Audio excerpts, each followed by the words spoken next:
Hi Anthro, my name is Judd Hain. I'm a chef and food stylist here at Anthropologie. And we just arrived in East Grand Forks, Minnesota. We're here to meet Anthropologie's newest collaborator. She is the star of a Food Network show. She has many acclaimed cookbooks and she has a wildly successful blog. Her name is Molly Yeh. So come cook some food and walk her farm with us.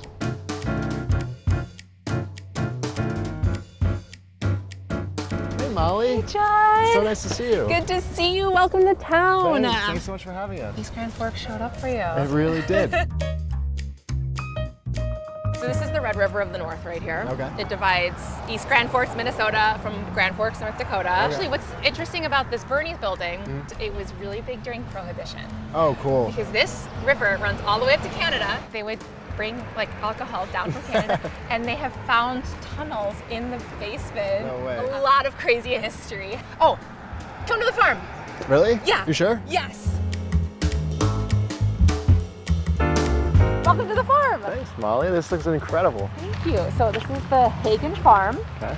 It was settled by my husband's great-great-grandpa Bernd, who came from Norway. Amazing. In 1876. Over the years, it's been a dairy farm, it's been a potato farm. Right now, it is primarily a sugar beet and a wheat farm. So these grain bins were the inspiration for the little salt cellar. I was gonna ask, yeah. Yeah.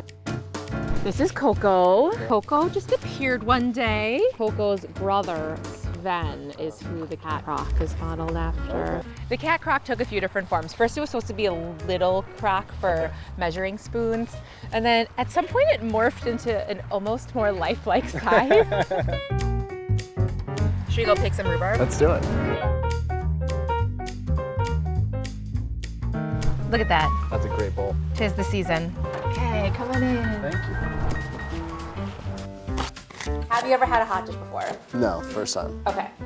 A hot dish. Tell me about it. It's a regional specialty, and it's a type of casserole where it's a full meal in a dish. Okay. So you have your protein, you have your veggies, you have something saucy to hold it all together, Right. and then something carby on top. Amazing. We are doing a variation that I invented, I love it. which is harissa and chickpeas in a hot dish. So Sounds it's- delicious. Yeah, it's smoky. It gets topped with some feta, so you get some of that like creamy saltiness on top. Yep. I'm gonna turn the heat on. This is so many vegetables. That onion was the size of Texas. Oh, we get to use the salt crop. So excited. The grain. Yeah, that's a great. It's the salt. Silo pepper.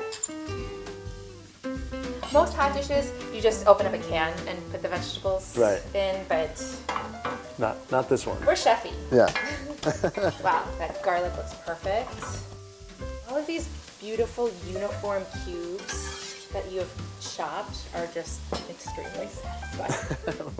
Okay, so we got our garlic in. Yeah. Let's get some Aleppo. Okay. I love the smokiness. So do you want to get the tomato paste? Yeah. And the harissa. Okay. Some wine. That's the fun part. Yeah. This looks good. This looks thick. I like it when it's thickened up. The whole thing can go in. And then I'm going to break up these tomatoes. Okay. Whole peeled tomatoes. Whole peeled. Because they're better. Yeah. And you want a touch of honey because that is going to caramelize and sort of balance out the acidity of the tomatoes. Are you ready for the toss? I'm ready. I've been ready. Okay, this is the best part. Okay, so we're gonna put this into this cute thing. What was the inspiration behind this? The design was a little bit inspired by rose malling. I just love like a vintagey, muted rainbow Yeah, they're all palette. beautiful together. Brings me so much joy. It's like we made this casserole dish for a hot dish. Perfect. Oh yeah, this way they're all facing out Yeah. toward whoever is eating it, towards us. Yeah, they're wow, way to go. Nice. First hot dish, Yep, I'm that's it. impressed. In she goes. See you when you're golden brown and delicious. Bye. Should we do some roasted rhubarb? Let's roast the rhubarb.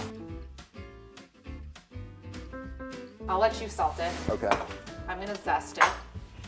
Rhubarb covered in sugar and lemon. Gorgeous. Oh, look at her! Looks amazing. Hot dish is sort of like pizza, which is that when it comes out of the oven, it's not ready yet. You still have to zhuzh it up with a couple more things. Okay. That's good. Cheers. Your first hot dish. Hot dish.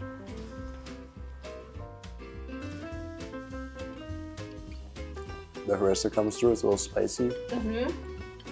The crispy edges, texture changes, a little bit of creaminess from the feta. Delish. Did you get a tot? I did, I got some tot in there. Very good. I love that smell. Kind of, oh yeah, it's like almost, it's like jam-like in quality. I know, that looks so good. Soft, it's sticky. The lemon juice and lemon zest helped like Oh, yeah. bring that jammy texture, the Oh pectin. yeah. Rose water for beginners. Little bit of cardamom right on top. Can you tell us a little bit about what it was like working with Anthropologie? A lot of the inspiration for these colors came from colors that were here when I moved to the farm. There were a lot of dishes here that my husband's grandparents used. Just like a lot of kitchen pieces in general that I thought, man, this is so cool that these pieces are so sturdy and they've lived up throughout the generations. And that's what I want to represent in these pieces. Well, should we try the rhubarb? Let's try the rhubarb. Okay. My first rhubarb of the season. Delish. That little bit of cardamom, I think that makes it for me. Well, thank you so much for having us. This has been so much fun. Thank you so much, Judd, for coming. You're welcome back anytime, as long as you bring Philly pretzels next time. I won't forget. Yay! Demo.